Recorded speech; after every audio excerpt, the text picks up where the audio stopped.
Yeah, hi, my name's Peter Casanado from Donnelly River Cruises, and today we're journeying the lower 12 kilometres of the Donnelly River and be discussing the ecology, geology and history of the area.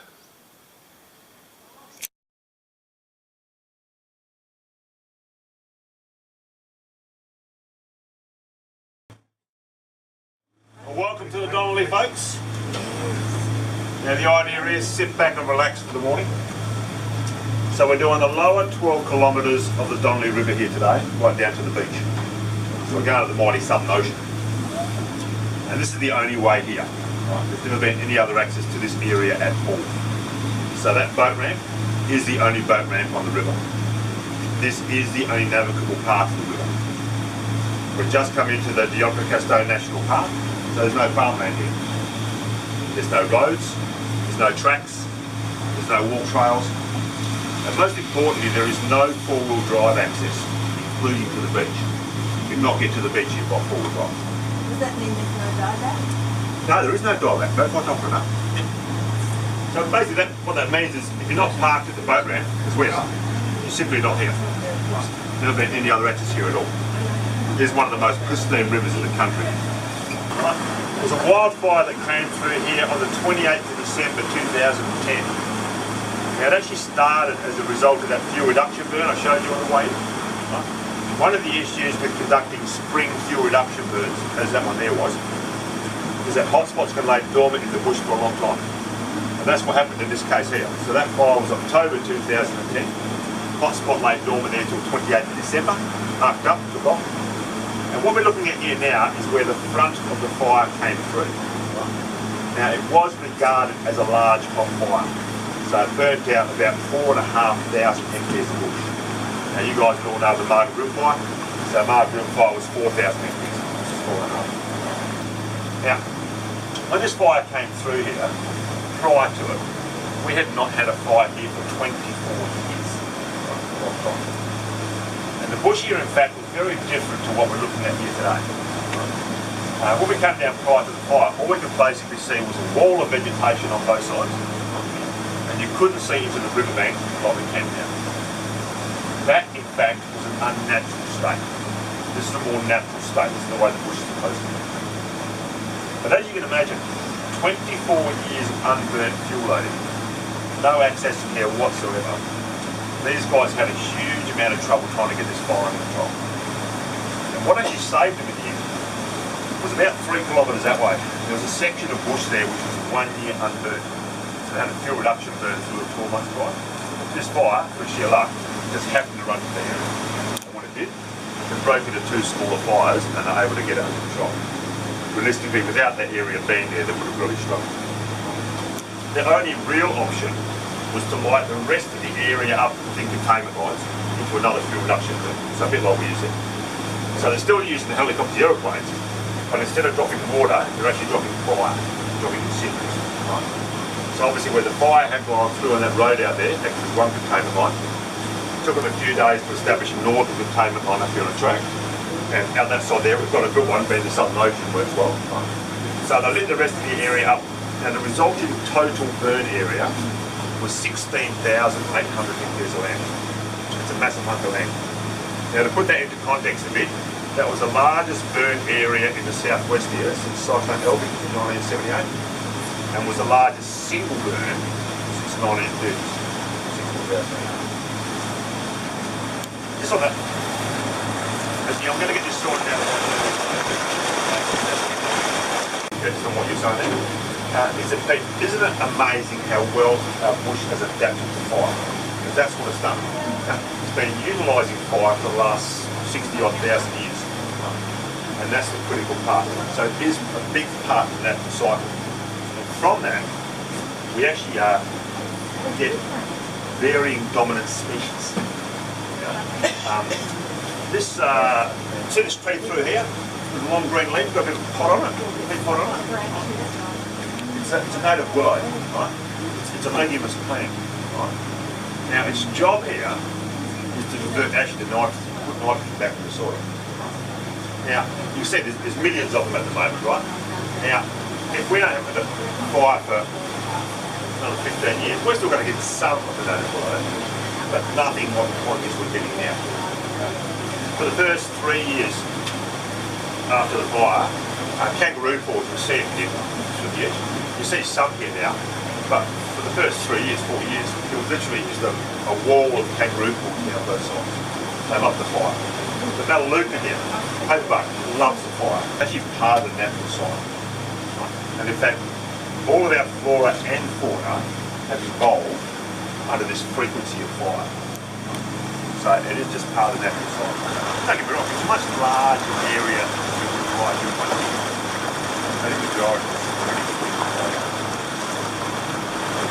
We're quite interested in the whole country. One of the most ripped off species known to man. Right? Because the poor little guy gets there, he's born, good place to start. Forages around food, gets himself big and strong, this is a good one. Then about age 3 comes the good times, sexual maturity. This is good, right? Except he runs so hard in the one season trying to mate, his heart gives out on him, he dies. Even the female will normally die after its first litter. Now this is the thing, so if a cat takes out a plastic girl, it takes out an entire generation. They only get one shot of breathing. The impacts are quite huge on cats. Is there anything being done around here to remove those foxes, cats and... Yeah. So look down here, I don't know if anyone's seen the 1080 poison signs that are around. So that's the Western Shield program, right? So when we drop these 1080 baits, the Western Shield program is the largest feral eradication program in the world. Right? We drop these baits 4 times a year. Flight paths 2 kilometres apart, drop basically 500 metres. Cover 55,000 kilometres a year on these baits. There is no known antidote for Canadian poison.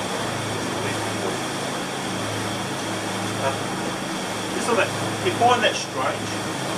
So here we are, flying along an aeroplane, dropping these lethal baits with no known antidote.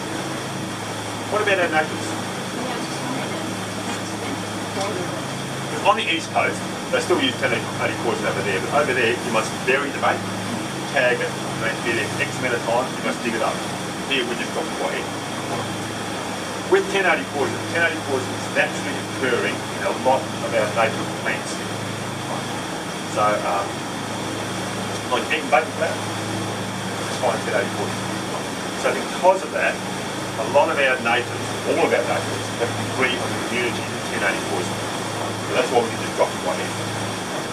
Now the problem is, it works great on foxes now as well, but cats are hunters by nature, not scavengers. So they don't literally take these 1080 baits, and that's the problem. So they have been working on a new pellet. It's still 1080 baits, it's got like a catnip in it. They have it on trial at Shark Bay and it works as well. There's a male darter. The old timers do tell me nothing like a shag on the river. I think that means good fishing, doesn't it? You see a shag like that's good fishing? This is the male darter. See how his wings look wet? You see that? Yeah. He's the only diving bird, Australian diving bird, that does not have oil on his wings. Does not. Does not have oil on his wings. Right? So the darter cannot fly off from the water. Right? So it literally must drag itself up into a stick. So he would drag himself onto a stick, got himself mostly dry, and then flying up there just to finish drying himself out with more breeze. I'll give you that, that's close enough. The Yarragadi. Who's heard the Yarragadi? Hands up. Why have you guys heard about the Yarragadi? Because they're threatening to crack it through it, aren't they? That's one, what else? Weren't they talking about tapping it? That's right, you Perth people want to pimp my water out of the Yarragadi because apparently you're all dying of thirst up there. Right? You can't turn the tap on and get a glass of water, they tell me. That's why you're all got to drink beer and wine. So this is why it became contentious. Some politicians decided they want to pump out of it, right? The original proposal was to take somewhere between 45 and 135 gigalitres of water out of the Yarragadi every year. We're now talking about taking 200 gigalitres. How much is a gigalitre? A lot, correct. How much? It's a lot. How much? Million? It's 1,000 million litres. 1 billion litres. Right? It's a big number, but we've got to break that into a context we can comprehend. Right? So 1 gigalitre equates to 1 kilometre by 1 kilometre by 1 metre deep. Or if you're going to watch the Dockers lose against Collingwood tomorrow night at Subiaco Oval, it's Subiaco Oval full to the top of the third tier stand. Yeah, that's in tears. Yeah, that's so that's 1 gig. Right, that would take 200 out of it. Sorry, babe. Look, we don't know too much about the Yarragadee at all. Right? The few things we do know about it for sure is it's huge. It starts from about here and extends about 200 kilometres north of Perth. Right? So its volume is estimated to be 17 times the volume of Sydney. It's right up the bridge. Yeah. So it's out of the world, isn't it? Yeah, but it's too deep for you down there. Yeah. We know the water at minimum comes from the Northern Territory or Northern Queensland, but most likely New Guinea and Indonesia. We also know that it takes a minimum of 1,000 years to arrive from the source. So when we're talking about replenishment rates, we're not talking about what happened last year, we're talking about 1,000 years ago. What I think it's important to hear, about 5 kilometres that way we've got Lake Jasper. Right? Who's heard of Lake Jasper? Hands up. So head up and hold, I want to see. 4, 5. Yeah, Lake Jasper, that's on towards Augustus. 5 Ks. Yeah, I know, but yeah, you come down from Black Point, yeah. Right. So, look, you guys are all Australians. Okay.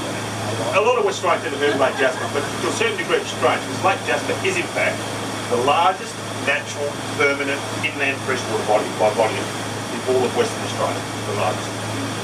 There's no river into Lake Jasper, there's no river out of Lake Jasper, and yet hydrologists have worked out and changed its entire water volume on average once every 7 months. So where's all the water come from? Yarragadee. Where's it go? It's changed all this water every 7 months, where's it all going? Way too much evaporation.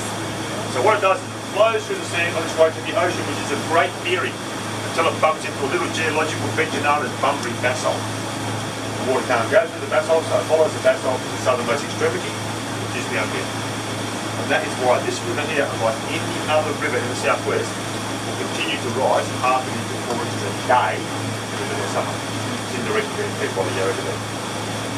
Now what gets so important here, as I said, we are on one of the most pristine rivers in the country. When I had that botanist on board, he could not get over the expansiveness and significance of these Warren River Centre wetlands. So he didn't realise they existed. We know that this country here will flood a couple of dozen times a year. Right? So from that, we quickly work out all this vegetation here can handle temporary inundation in the water. Apart from the Melaleuca, the paperbark, the rest of the trees don't live right in the water. So that then tells us that in fact it can't handle permanent or long-term inundation. When we looked at that hill, all the vegetation species changed. Which then in fact tells us that this actually needs the temporary inundation. It's not much survival without it. We start taking 45 to 200 gigalitres of water out of the Yarragadee every year. One of two things happens here. The river mouth still closes over. But as we said, the ocean's small now. So if too much water is being taken out of the Yarragadee, the river doesn't come up. If it doesn't come up, it all stays dry, which means it all dies. Scenario 2. The river mouth closes over, the river very slowly creeps up, everything stays flooded for a very long time, which means it all dies. Either way, this pristine drinkable water we're on becomes stagnant, saline, everything dies. So in the blink of an eye, we're going to wreck one of the most pristine environments in the country. My political statement for that. Ode to the Yarragadee.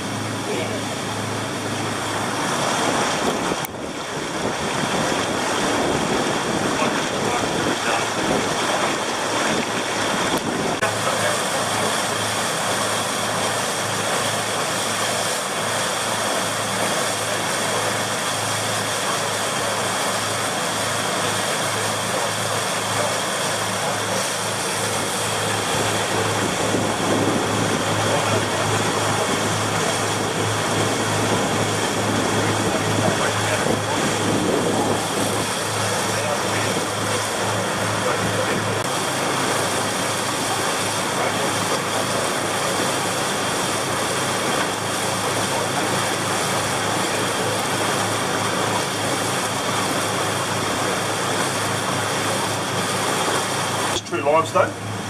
And just check out this limestone here on the left. It's just magnificent. When you look at the formations up there, what formations are you actually looking at? So inside stalagmites, yep. The columns there where the stalagmites are joined together. So what we're actually looking at there is a cross section of the cave system. Right? So it would have been a really impressive cave that came right from this area here. Some major event caused majority collapse. And we're looking at the remnant track wall.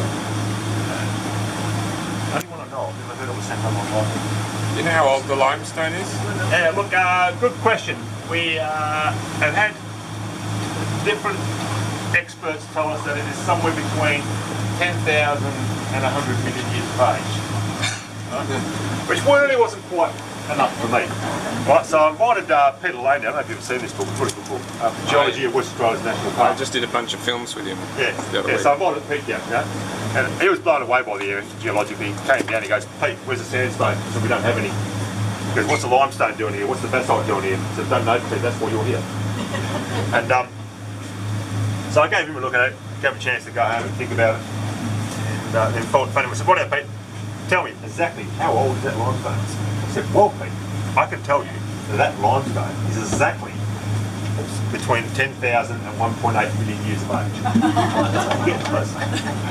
But look, he said you had to say that. He said because that's the only period that type of limestone was formed.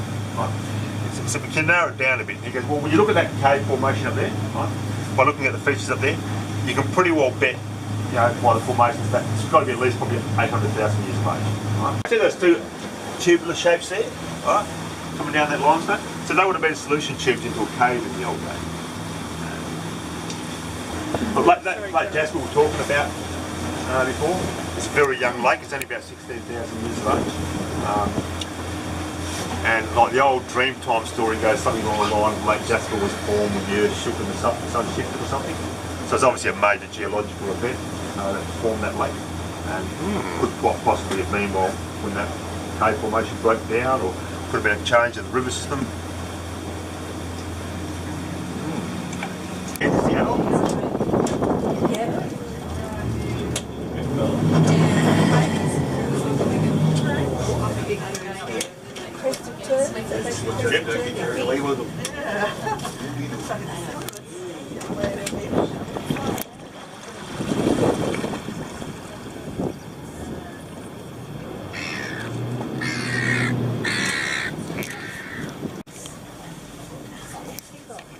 We dropped it. Somebody else picked it up. When we went on board the big container ship, we went over to the down south, the Albertine. Yeah.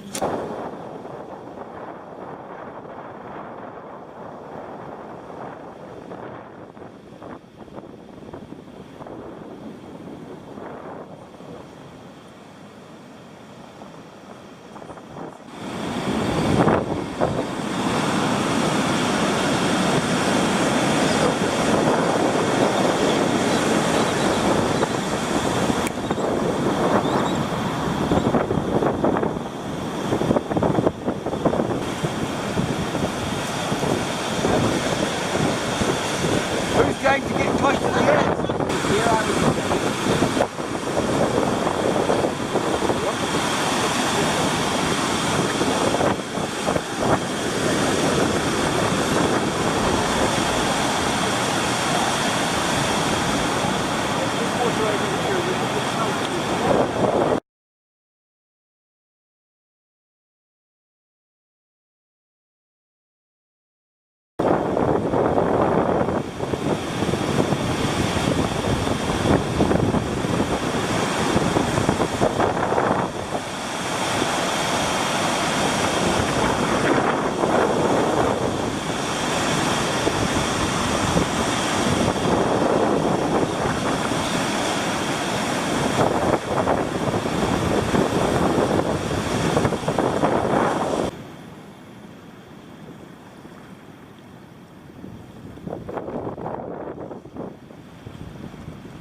Bevan starts about the Lewin current and the impacts down here. So the Lewin current is a warm current line that affects the whole south coastline, basically, west and south coastline. And the biggest, it can vary quite a lot. It varies the water temperature to a massive degree. And really, we can see quite significant changes in the fish species down here, depending on the temperature of the Lewin current. And it also affects a lot of weather patterns as well as it comes through. But the biggest ones really are the fish species, the things that can do. I don't know if anyone remembers, probably about, I'll be 15 years ago now, probably 18 years ago, the Lewin current ran extremely hot. Extremely hot. And they were catching marlin off of Rono like it was up north somewhere. And even as far down as here, people were catching dolphin fish. And it's amazing what comes down those current lines.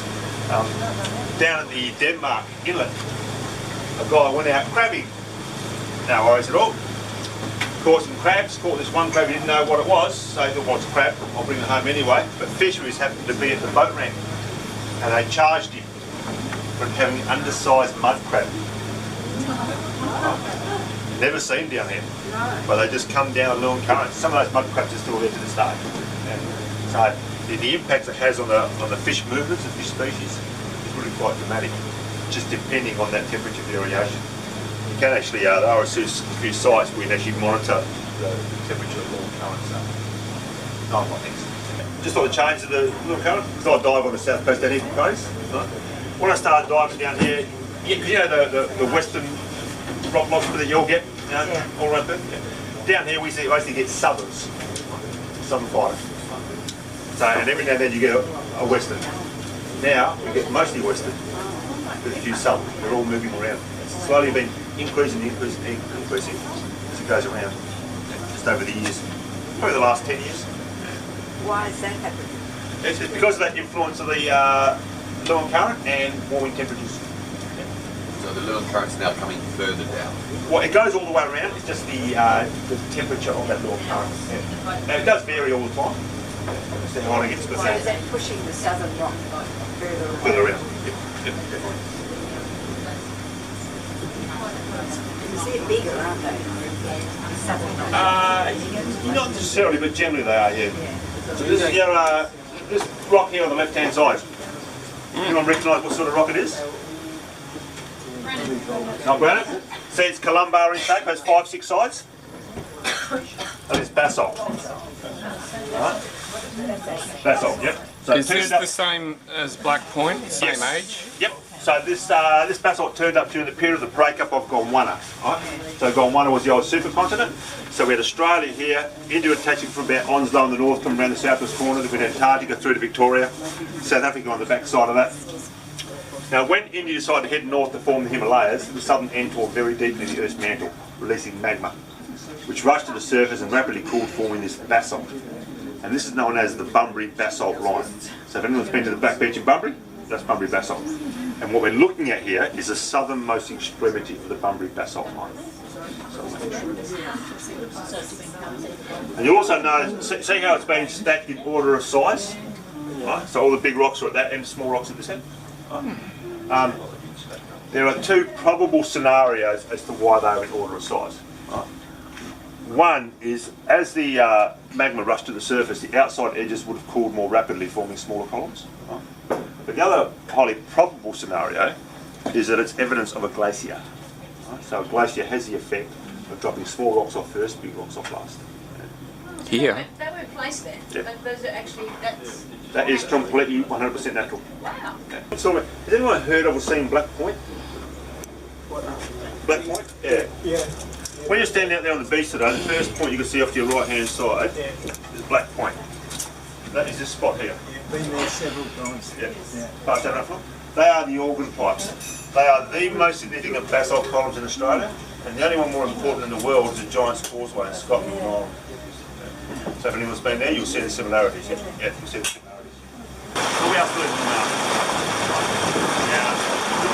Lunar's go from Geraldton, Southern Coast to Western Bay. So you've got 16 tribes here with a socio-linguistic compatibility. That's why they formed the nation. Our tribe down here was the Piebleman people. Right? If you ever want to find a new way to frustrate yourself on the internet, search for Piebleman. Right? Very little known about it. Right? They're only a very small group. Started from about Lake Jasper, about 5 k's that way, down to about Broke Inlet, so about 120 k's, and didn't even go as far inland as Manchester. Right? And there's no known descendants of the Piebleman people. They disappeared quite early, about 1918, 1921. It's about the time of the relocation of Aboriginals, but we know it wasn't from that. It's actually just from simply white man disease. And it wasn't from massacres, more important. So once you go outside this area, you're going to hear massacre stories. You know, east of Mandurah, but Augusta, Margaret River, Busselton, huge massacre stories, but not here. They actually got them very, very well. Right? And that was part of their demise. Because through the contact with the Europeans, they started to get European diseases. Right? And but that, in fact, because they got on so well with them, one of the things the Europeans did down here to pay them back, it is the Aborigines that taught the Europeans how to survive here. Right? They got on really well, so they gave them blankets. Right? Nice gesture, sounds good to us, sounds ridiculous to us, but never actually told them how to use blankets. Right? Never explained how to dry. I know it sounds silly to us. Because under the old kangaroo skins, of course, you didn't have to. So between their contact with the Europeans, catching a cold or a flu, sleeping under a wet blanket, somebody getting pneumonia, once again, they'd never had fevers. And no, it sounds silly to us, but if you never had no idea what a fever was and you suddenly felt really hot, what's the obvious thing to do? Jump in the river, cool yourself down. Well, there goes your pneumonia. Yeah? So, yeah, that was their demise. Right? But look, I said very little known about them. They found any evidence of their habitation or anything? Oh, definitely. Look, Caves and... yeah, look, I said very little known about it. I was really lucky. A local bloke, by the name of Phil Bottom, went to school with his daughter in the late 1960s, early 1970s. Actually went around to all the old locals and said, what do you remember about local Aboriginals, specifically in relation to this river and 7-Day Road? Right? Now, you wrote all the stories down word for word. And I'm one of the few people who's got a copy of those stories. And they actually got on very, very well with the Europeans. And we know they were here all year from those stories. Right? Because a lot of people thought it was too cold and wet, they wouldn't stay here. Yeah? But they did. We know they made quite significant structures, but not permanent structures. Lake Jasper, I don't know if anyone knows, but Lake Jasper is actually the most significant Aboriginal artefact site in the southwest. Right? It was a trading area. Being such a young lake, all the artefacts were actually on the bottom of the lake, so they weren't preserved. Yeah. So we know where they were. We know it's a trading area. And like I said, we know they got on very, very well. Old Lou Scott has a block over here. He wrote, this is actually how we knew they stayed here all year. He wrote, they used to go down to the sand patch between the Donnelly and the Warren. You can still see the trees where they cut notches for their toes. They'd go down in July and stay till September feasting on possums. So we know where they were for that worst part of the year. The rest of the year was a lot easier to put together. They were a very, very civil race. Yeah?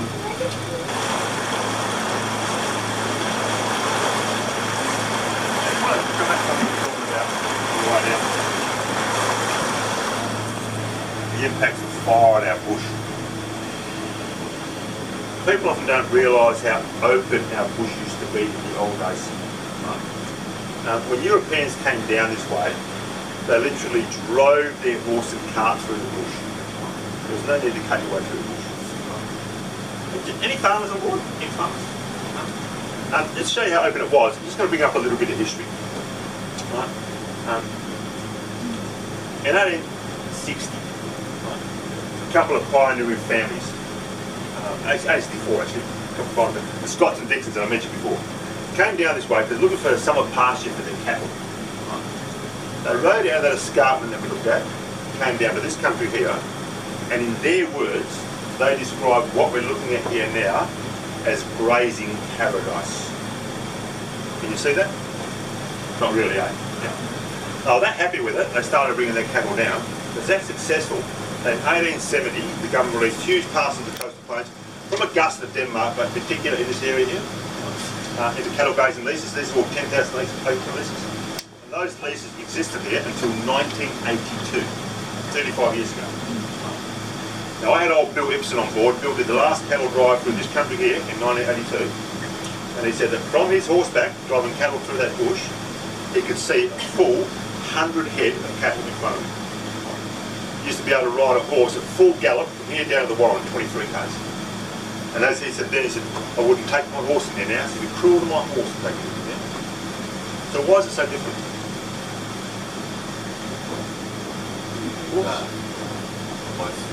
Changing climate. No.